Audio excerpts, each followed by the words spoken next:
So, inevitably, somebody's going to ask me sooner or later, and they will do this with every book launch. Where do you get your ideas?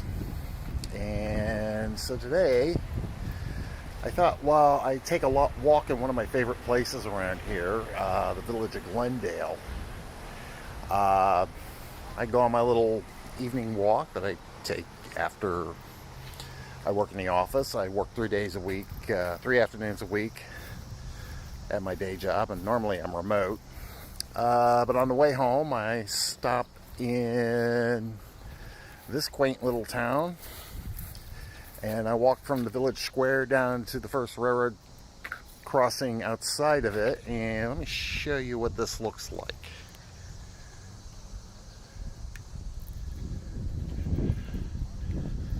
And yeah, that's what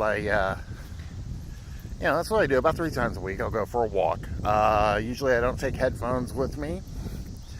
This is quiet time. I just let my brain ramble on and do whatever it wants. And now you get to hear me ramble out loud. One of the attractions of it is there's railroad tracks. Now, I'm on a video today, and I know there's a train coming because there's a green light on the big signal over the tracks. So a northbound train that's on its way, but hopefully I get this done before, or at least most of it done. It'd be kind of cool to put a train on the video real quick before we're done here. But that's one of the attractions, is I like to walk along, and sometimes I watch the trains. And anybody who went to high school, or more importantly, anybody who played Little League with me knows that this is what made me the worst right fielder in all of baseball history. But there you see it, pair of double tracks. It's a major rail line. It's a CSX line.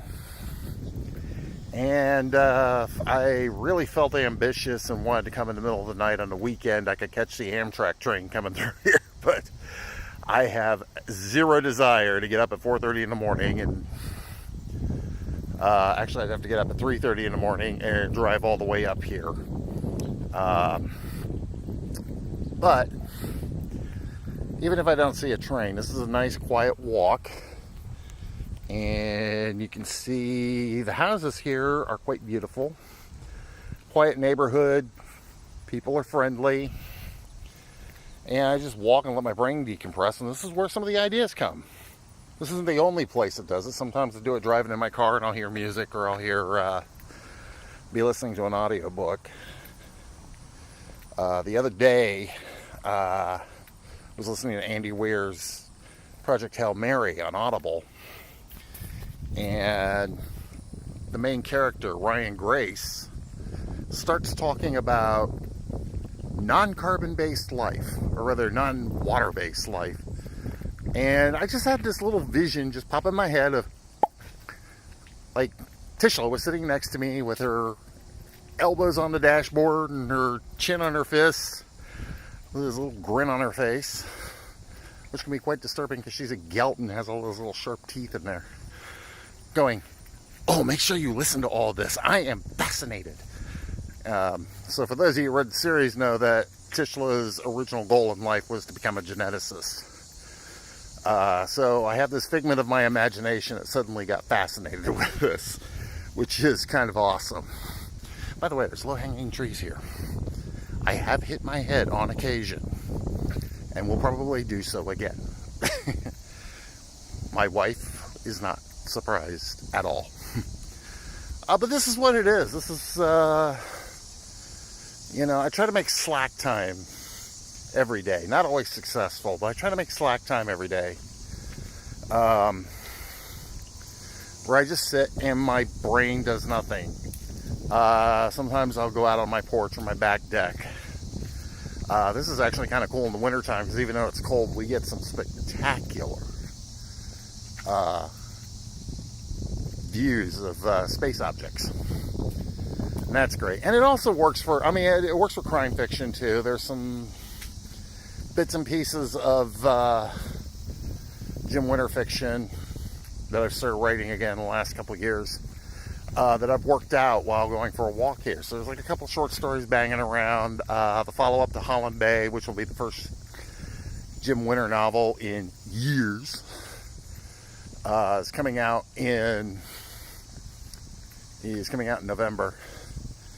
But you got to let your brain kind of decompress and just let it do its thing and be creative. They don't teach you that in business school. They really don't. And it's too bad, because they keep, you keep watching businesses and they keep doing the same damn thing over and over again. They're like, how come we're not making a profit? Because you think life is actually a business management course, and it's not. So anyway,